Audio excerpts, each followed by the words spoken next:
سلام، چطوری بچه‌ها؟ خوبین؟ به چنل من خیلی خوش اومدین. بچه‌ها خبر خوب دارم.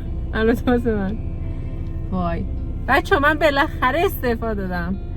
وای خواهش میکنم. مرسی، ممنون. خواهش میکنم تو رو خود شرمندم نکنی.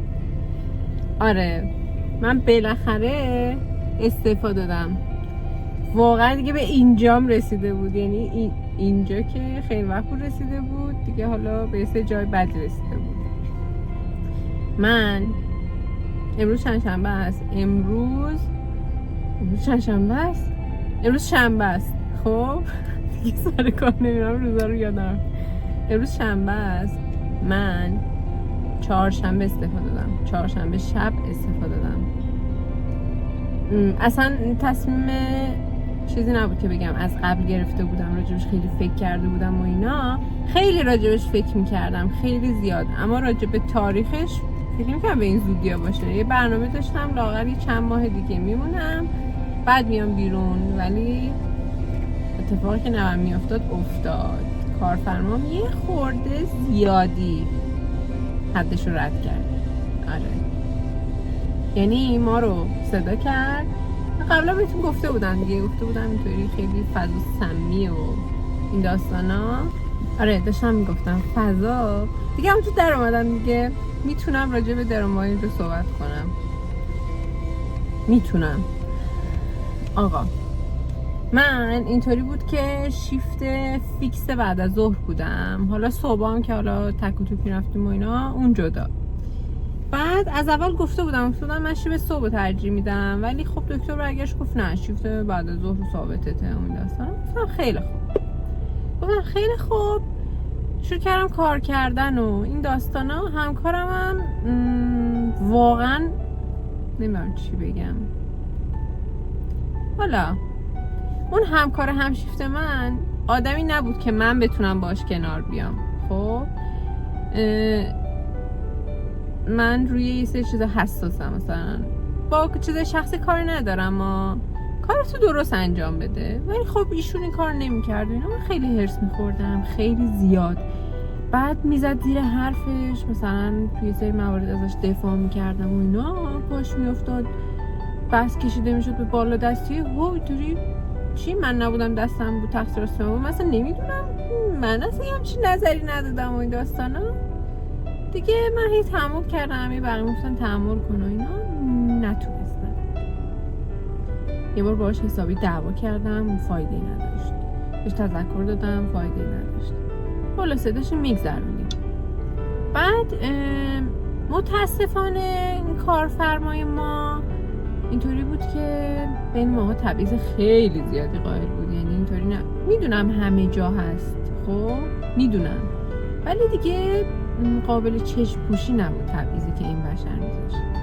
من اونجا مسئول دستگاه بیوشیمی بودم. خب ولی خب چون محیط چون محیط کوچیک بود، اینطوری بود که کار دیگه هم میکردیم دیگه، نمونه گیری و بخش میکروب و فلان. تو ویدیو هم بهتون نشون داده بودم.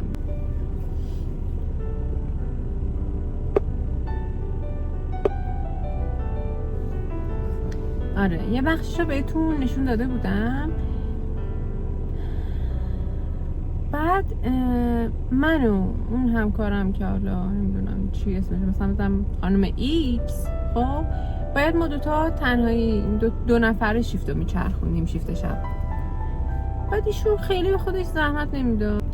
آره، ایشون به خودش خیلی زحمت نمیداد. مثلا فکر میکرد نمیدونم زرنگه یا چیه، میدید من دارم بهش کمک میکنم، به جای حالا سپاسگزار بودن این دوستان سوء استفاده میکرد. خوشو میکوبید زمین، من کارش انجام میدم. از اون بابت خیلی بهم فشار میومد، خیلی زیاد، که چرا این آدم اینقدر وقیه.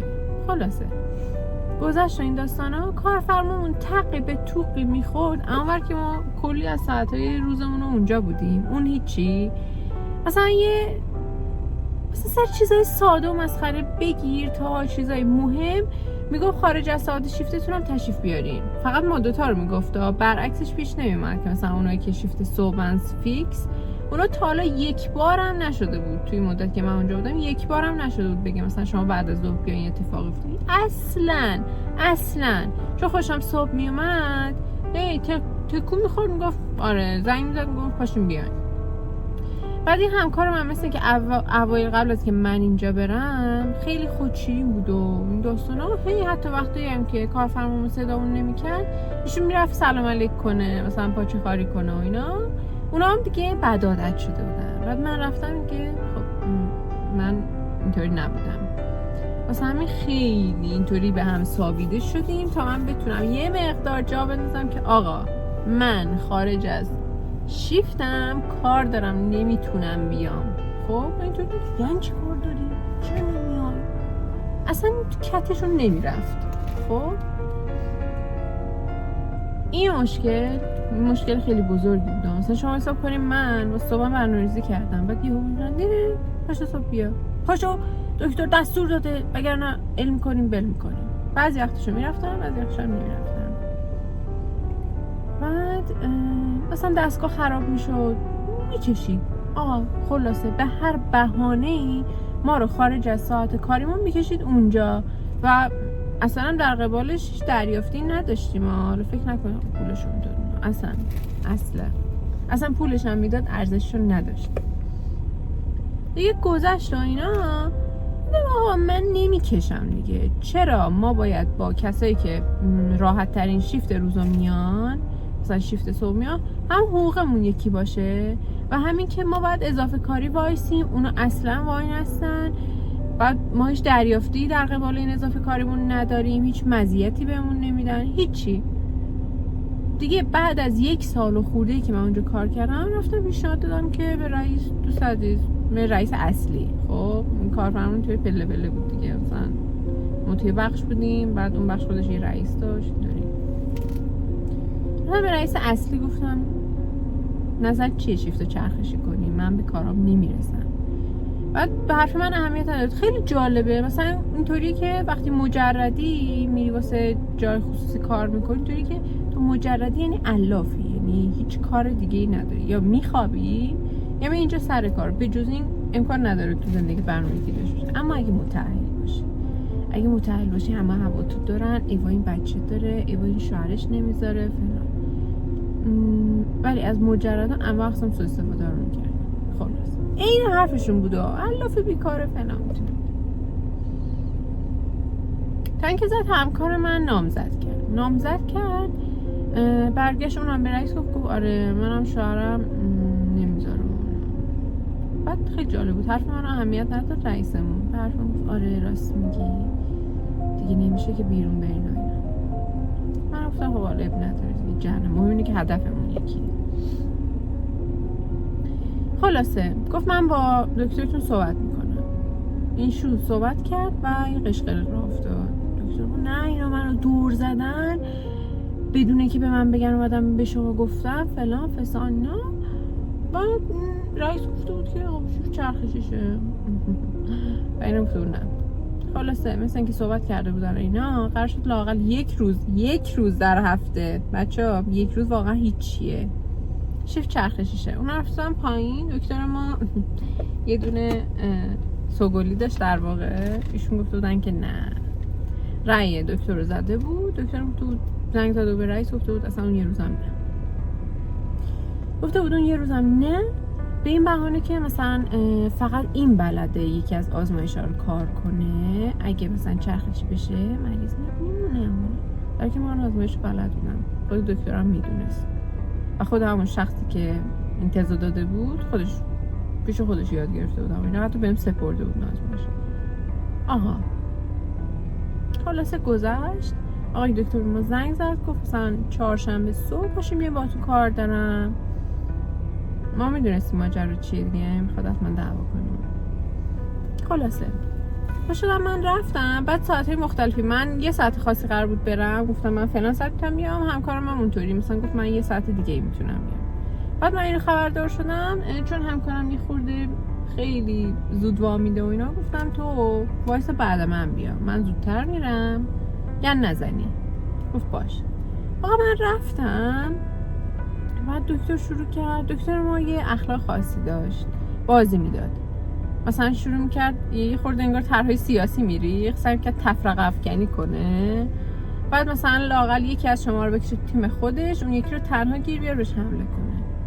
من تا یه جایی گوله این ماجرا رو میخوردم، ولی از این جایی بعد متوجه شدم. خلاصه منو کشید تو کرد، ببین من تو رو خیلی دوست دارم، تا وقتی من اینجام تو هم اینجایی، از این بابت اصلا نگران نباش، من به تو اعتماد دارم. اخلاقت خوب نیستا ولی بهت اعتماد دارم. این اخلاقت خوب نیستا از اونجایی که چون من خیلی اهمیت نمیدادم و مثلا هر چی میگفت خیلی ممنون دست شما درد نکنه نمیگفتم، این براش سنگین میمد، به خاطر همون میگفت چون عادت نداشت.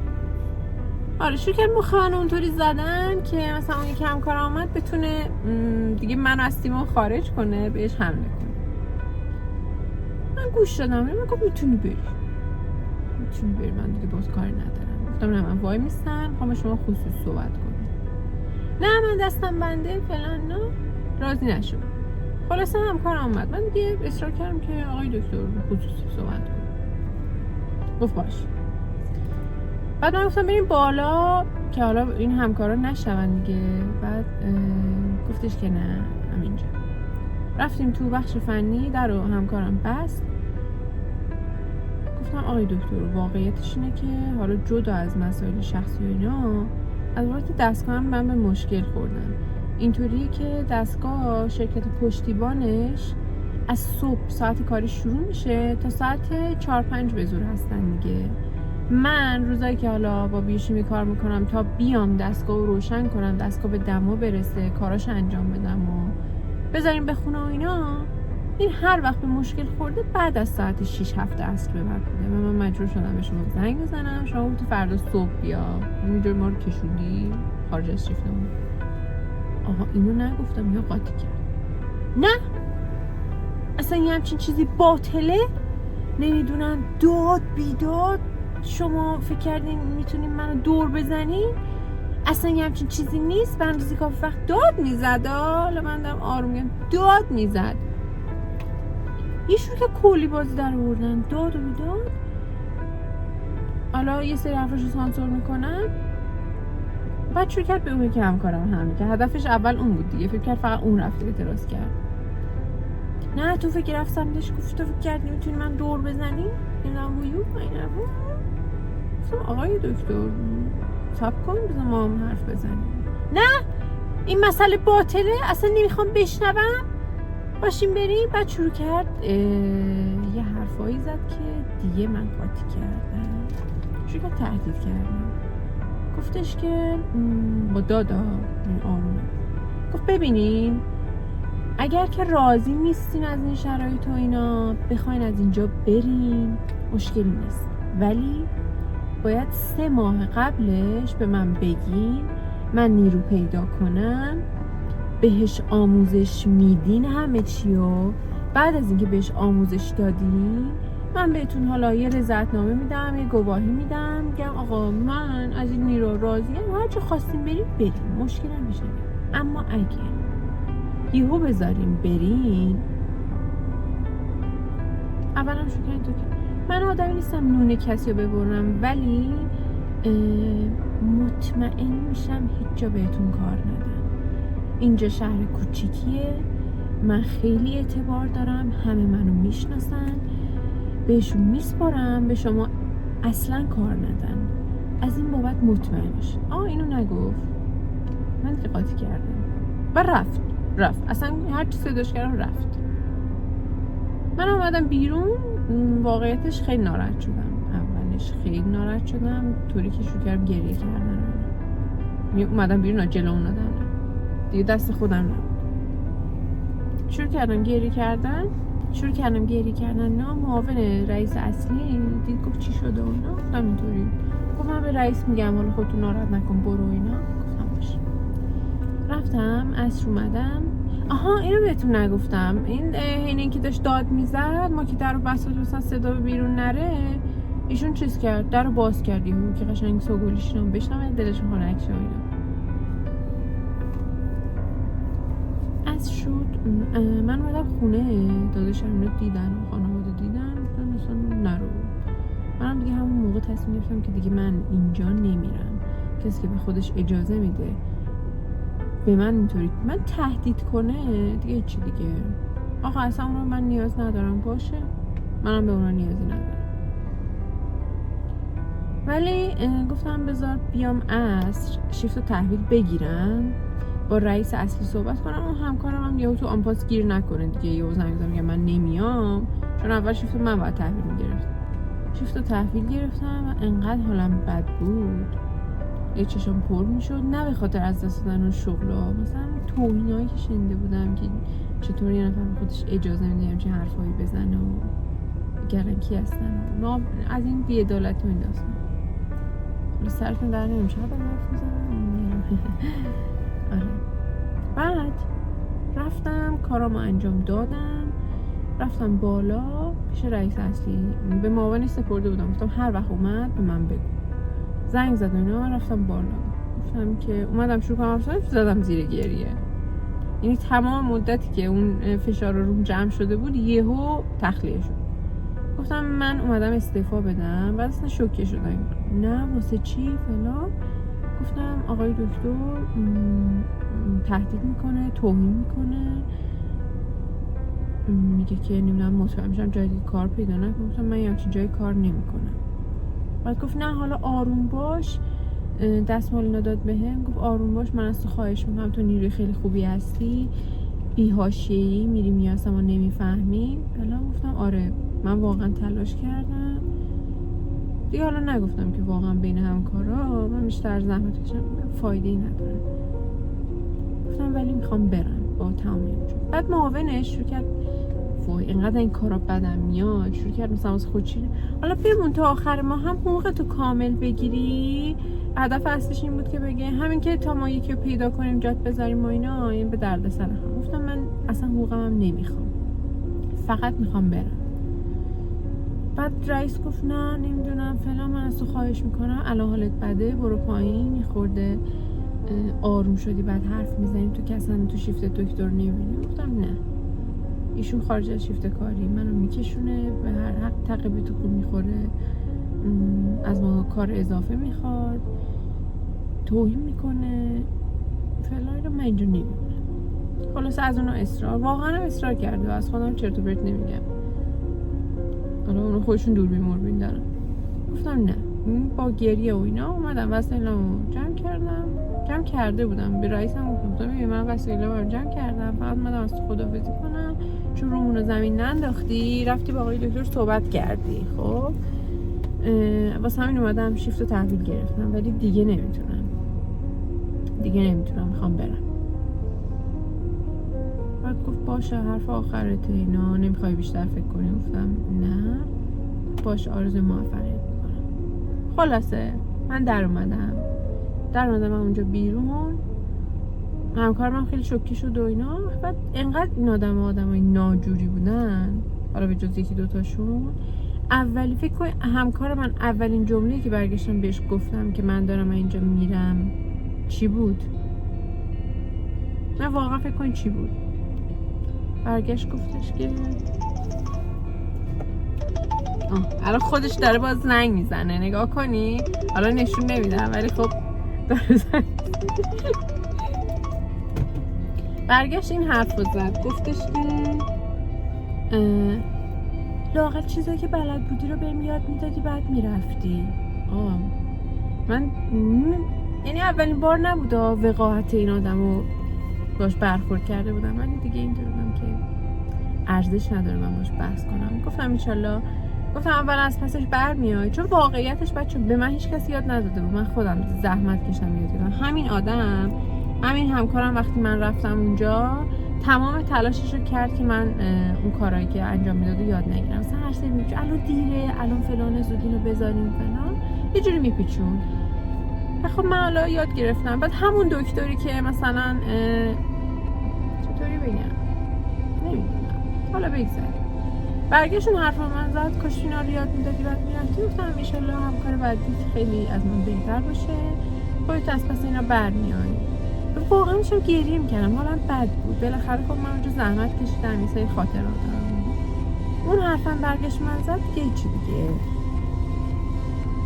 بعد خدممون اونم بغض کرد، بعد حتی همکار رو زد زیر گریه، ولی خب دلیلش چیز دیگه بود، به خاطر من نه، چون گیر میکرد و من مطمئنم که بعدها که میخواست گیر کنه دکتر میخواست بگه که خب تو حتی سابقت از اون بیشتره، چرا اینا رو بلد نیستی، یا چرا وقتی اون اینجا بود سعی نکردی ازش یاد بگیرید، میخواست دعواش کنه. خلاصه من اونجا در اومدم چهارشنبه شب، از اونجا در اومدم و اینطوری خواستم به دکتر ثابت کنم که اصلا نمیتونی منو بترسونی، حتی یه کارم پیدا نکنم اصلا دیگه برام مهم نیست. آدمی که لیاقت نداشته باشه، کارمندش که اونطوری داره براش از جون مایه میذاره. واقعا از وقتی من رفتم خیلی چیزا اونجا تغییر کرد، رفتم اونجا کار کردم. اونو تهدید میکنی قشنگ نیست دیگه. حالا از اون روز به بعد اینا منو بستن به زنگ SMS. منم میدونم دلیلش چیه دیگه، بابت دستگاه به مشکل خوردم. بعد همین همکار هم شیفتم، چون من نباشم مسئولیت دستگاه با اونه، اینطوری که لطفا جواب بده، باید کار واجب دارم فلان، یا بقیه رو با یکی دوتاشون حرف میزنم، اونایی که حالا منو اذیت نکردن زنگ زدن، جوابشون رو دادم، ولی جواب این ستای دیگر رو نمیدم، چون خیلی سوء استفاده کردن همشون از من. الانم این 2-3 روز من بستم به زنگ، منم نمیخوام جواب بدم، چون میدونم اینطوری کارشون گیر کرده، میخوان اطلاعات بگیرن و دوباره رفتار زننده همیشگیشون نشون بدم. منم دیگه نمیکشم. مثلا اون یکی همکارام یکیشون یه تصادف کرد، دکتر ساعت 11 خورده شب به من زنگ زد، گفت بیا فردا شیفت اینو تحویل بگیر، این تصادف کرده. منم خیلی نگران شدم، گفتم باشه میام. بعد زنگ زده بود کلی، آره من از تو خیلی ممنونم، هیچ وقت این خوبیاتو یادم نمیره، انشالله به موقع جبران میکنم. بعد الان موقع جبران شد دیگه، من شما خواستم شیفت چرخشی کنیم. ما همکارم که تصادف کرد، ما روزانه 16 ساعت 15 ساعت 14 ساعت جاش وای میستادیم، یعنی با شیفت خودمون اون تعداد ساعت میشد. خیلی هم اضافه کار جزئی بهمون دادن، یعنی مبلغش خنده‌داره، شرمندم اگه بخوام بهتون بگم. جاش وایسادیم، اونم تشکر کرد فلان. برعکسش پیش اومد، برعکسش هم نه اینطوری که اونا بیان 14-15 ساعت وایسن، فقط قرار شد شیفت چرخشیشه، یه روز اونا عصر بیان، یه روز ما صبح بیایم.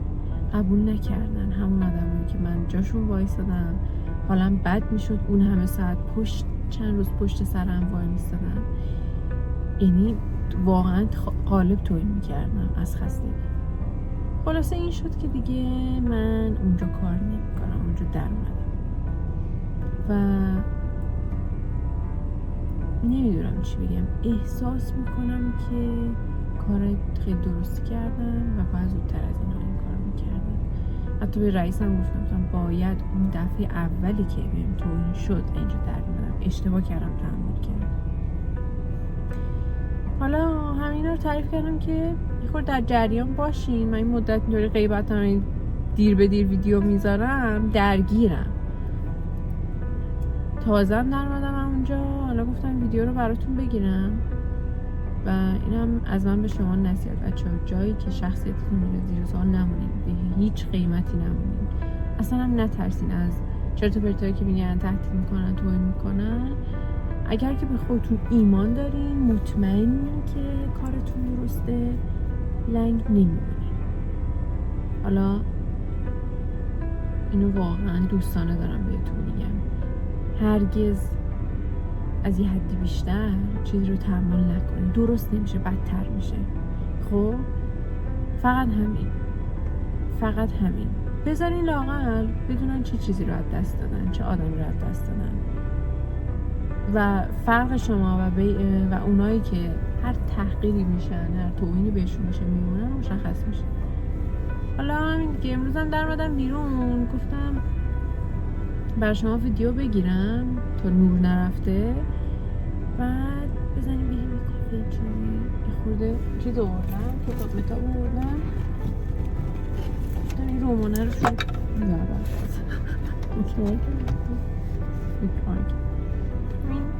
رمان دزیده رو از که بودنم پس بخونم. 2 جلده ها، یارو جلد اولشه، یکیش یه جلد دیگه هم داره. خیلی اینو تعریف میکنن، خیلی وقت رو خریده بودنش، گفتم در بیام بیرون بریم جایی رو پیدا میکنیم خلوت باشه بشینیم بخونیم. خلاصه فعلا حرفام تمام شده، الان بزنیم بریم ببینیم کافه چه خبره.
سلولای خونی پروتئینای خاصی دارن که به سطحشون میچسبن و به اونا میگیم آنتیژن. همچنین پلاسمای خون یه سری پروتئینا داره که آنتیبادی بهش میگیم که توی شرایط خاص به آنتیژنا حمله میکنه.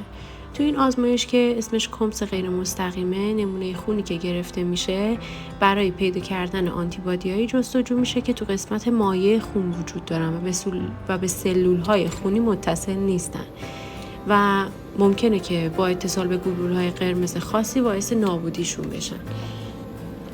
این آزمایش رو که انجام میدیم توی آخرین مرحله واسه اینکه جواب مثبت و منفیش مشخص بشه میبریم زیر میکروسکوپ. زیر میکروسکوپ اگر که سلول‌های خونی به هم چسبیده باشن جواب مثبته. و حالا اگه فرد باردار باشه توی این مرحله باید آمپول روگان بزنه. اگر هم که منفی باشه سلول ها جدا جدان که حالا زیر میکروسکوپ دقیق بهتون نشون میدم، اونجا مشکلی پیش نمیاد.